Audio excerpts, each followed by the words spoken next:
BO2 Zombies is interesting, certainly the most polarizing zombies game. On one half, you have some of the worst maps ever produced, some of the shittiest, poorly designed maps of all time, but on the other half you have some of the best maps of all time, an absolutely phenomenal finish to such a controversial game. There was a clash between the Victus storyline and the Primus storyline, a clash between two different developers, Zelinsky and Blundell. Transit and Die Rise, though containing their own fan base and their own niche in the community, were received poorly as a whole and were generally considered to be some of the worst maps of all time. Contrastly, however, Mob of the Dead and Origins are inarguable top 5s. They're absolute masterpieces and are largely deemed as the two greatest zombies maps of all time. And Nuketown was really a fun, simple bonus experience, but there was one other map that didn't really fall into either faction, and that's Buried. Buried is the anomaly. Now, of course, Buried is a significant piece to the Victus storyline, and technically speaking, would be a part of that faction, but I never considered it to be a part of that group. In terms of raw gameplay, it felt different. It was the one Victus map that I enjoyed. It's the one Victus map that didn't totally suck in my opinion. It had a lot of redeeming qualities, it had a great atmosphere, it just stood out. It was different than the other Victus maps. And releasing in between two of the greatest maps ever, Mob of the Dead and Origins, it was naturally outshined as well and became one of the more underrated maps. The Victus maps were generally not good, but Buried, of course, was unique. It was different, and today we're going to be analyzing it, what it did right, what it did wrong, everything Buried. If you guys do go on to enjoy this video, make sure to smash that like button. I am going on a trip very soon to DC and then to West Virginia to camp with my homies in the wilderness for a week, and I hope you guys stay tuned for the one upload I have prepared. It's probably going to be a custom map, so the uploads are going to be a bit slow this week. Hopefully I don't get mauled by a bear, and hopefully I come back and I can upload more. The events of Buried, of course, follow both Transit and Die Rise, the third and final destination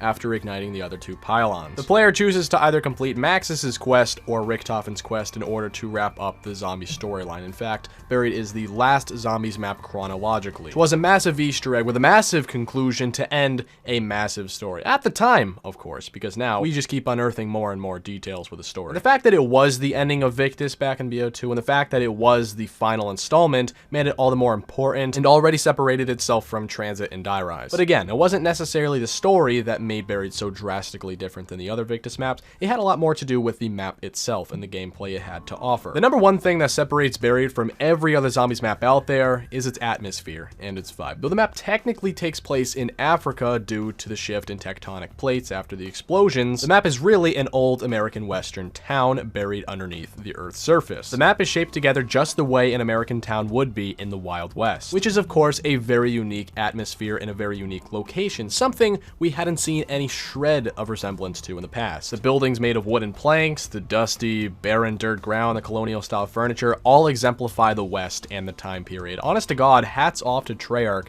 for bringing together such an amazing atmosphere. And they combine this with a unique HUD and some weapons of the time, including the Remington New Model Army pistol. Buried gives us a taste of the Wild West and a map that would take place underground. It was an odd combination, but it was a combination that seemed to work just fine. This highly detailed map truly illuminated the American West. It's one of the big factors as to why Buried became the anomaly. It's what separated it from not only the Victus maps, but pretty much every map. There wasn't an atmosphere we had previously seen that was similar or have seen since this map release. But Buried's atmosphere isn't the only glaring difference. There's also the gameplay. Buried has a way of doing things differently than every other zombies map, but we are going to focus on the other Victus maps in particular. Transit and Die Rise tend to make you wait a lot, which in turn destroys the flow of the map. You're either waiting for a bus to take you from point A to point B, or you're waiting for elevators to give you the things you need. Whereas in Buried, the minute you spawn in, you're granted much more freedom. You have many more paths to take. You can either chill and spawn for a little bit, wait to grab the LSAT maybe off the wall, and then jump into the map. You could either jump straight down, unlock Leroy from his cage, and start opening up the map. You could go straight to the power switch, you could go straight to the bank and withdraw all of your money. You could draw the wall guns with the chalk and purchase those, or you could go straight to the box since that's presentable right away. On Buried, from the very beginning, the gates are wide open. There aren't any irritating nuisances holding you back.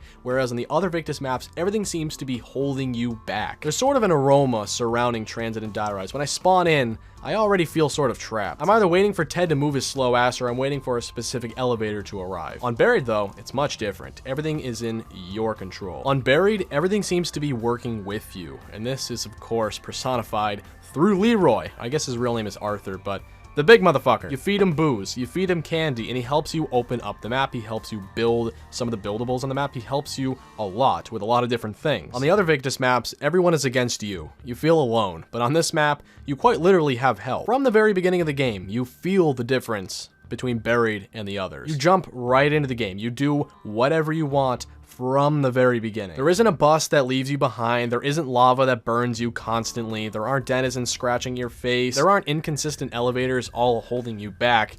You're being pushed forward on Buried. That's the biggest difference. It helps with the flow. It helps with the player being able to do what they want. It helps with so many things. Now, of course, one of the biggest flaws of Buried is the bank system, how you're able to get down to the bank on round 1 and get tens of thousands of points right away, therefore granting you access to the entirety of the map on round 1, which, yes, is one of the many features that makes Buried a relatively easy map. But the same could be said about Transit and Die Rise, since the bank systems are on both of those maps as well. And sure, having Leroy around helping you left and right could be argued as making it too easy as well. But personally, I see it as a healthy thing, especially since there are so many things to acquire on the map. Leroy is a helping hand. Granted, he makes the map much easier, but he also makes the map far more unique. Instead of just opening up all the doors by paying or shocking them on a lot of other maps, you give a 7-foot tall man some booze and he sprints into it and crashes it open.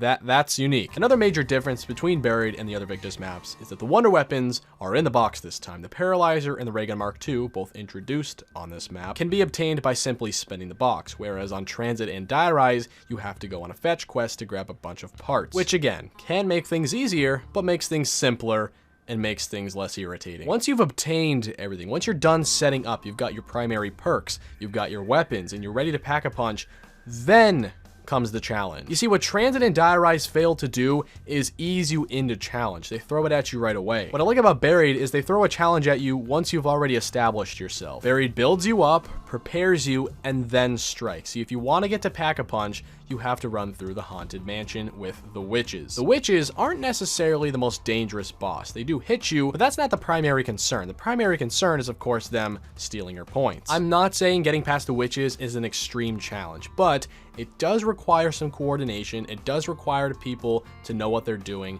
and it does require some strategy, because you can get overwhelmed in there, and you can get trapped, and you can die. When you get past the Witches and make it to the maze, you're rewarded with a free perk and are then able to pack a punch, which is a nice way of rewarding the player. Setting up on Buried is just a sigh of relief in contrast to the other Victus maps. Once you've reached this point, you're pretty much done. I mean, Transit and Die Rise constantly throw all of these inconveniences at you. On Buried, all that bullshit is cut right through. You get straight to the point with Buried, and there aren't all of these major inconveniences thrown at you. It's a simpler map, granted much easier. I'm not arguing that Buried is without its flaws. I think the map is a little too easy. You have an infinite damage wonder weapon in the Paralyzer. Combine that with Vulturade, by the way, one of the most unique perks of all time introduced on the map, and it becomes even easier. You have the Head Chopper and the Subsurface Resonator, which makes things a lot easier. It's an easy map, but it was also a simple map with a great atmosphere, and I didn't feel cheated. Buried innovated quite a bit as well, and it innovated in ways that worked and ended up helping the player rather than harming it. There's also something called the eye test, and when I see these three maps lined up together, I see Buried differently than the other two. It just feels different as well. Buried isn't one of my favorite zombies maps, but I think it is a great map. I think it was overshadowed, I think it's underrated, and I think it doesn't get a lot of credit. I think it gets lumped in with the other Victus maps and gets deemed as a shitty one, when it's really not. And that's really all I have to say regarding Buried. I know it's a large map, an expansive one, maybe you're expecting a longer video, but honestly, that's all I feel about Buried. It's not one of my favorites, like I said, so is it one of yours? Let me know down in the comments section. Did you like it? Did you not like Buried? And which Victus map did you like the most? When I was still a senior, I would upload these every single Sunday night because it was very convenient for my schedule. However, now that I'm graduated, it doesn't really matter when I upload these, and I always say Sunday, and it always ends up being Monday, so I'm officially dropping the Sunday part of this analysis series. It's going to be once a week, of course, but it's not always going to be on Sunday, but I do tend to aim for that. I have a custom zombies video coming out in a couple days for you guys while I'm on vacation. I'm hopefully going to enjoy that vacation, and I hope you enjoy yours as well, if you're going on one, I guess, summer vacation. Go follow me on Twitter, Instagram, and Discord. All of those links are in the description, as well as my merch link. Thank you all for watching. I love you very much, and I hope to see you in the next video.